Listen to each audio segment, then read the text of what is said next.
চলো বন্ধুরা, তোমাদের পুজোর কিছু রিচুয়াল দেখাই। এটা আমার মেয়ে, আমার শ্বশুর, এখানে আমার নন্দাই আমার বাবার পাশ বয়ে দিচ্ছে। এটাই বাড়ির নিয়ম পুজোতে, ওটা সবাই করে থাকে। চলো, এই যে আমাদের পুজো আরম্ভ হয়েছে, সবে মাত্র পুজোয় বসেছে। এটা আমার মার শাশুড়ি, এনার বাড়িতেই পুজো আর কি, আমরা এসছি এনার বাড়িতেই। তো চলো দেখতে থাকো তোমরা। এই দেখো বন্ধুরা, এখানে পায়েস হচ্ছে পুজোর জন্য মায়ের। এখানে 5 রকম ভাজা, আরও অনেক কিছু হচ্ছে, চলো দেখাই তোমাদেরকে। এখানে বেগুন ভাজা আছে, ভাত আছে, ডাল আছে, তারপরে এটা ওই চচ্চড়ি টাইপের হয়েছে, পাঁপড় ভাজা আছে। পুজো তো আরম্ভ হয়ে গেছে, তোমরা দেখতেই পাচ্ছ। সারা রাত পুজো হবে, ভোর অবধি পুজো হবে।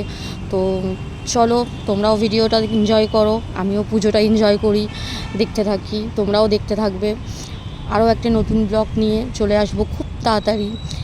এই ব্লগটা এই পর্যন্তই থাকলো আজকের। চলো টাটা, বাই, গুড নাইট সবাইকে। সুস্থ থাকো, ভালো থাকো, বাই বাই।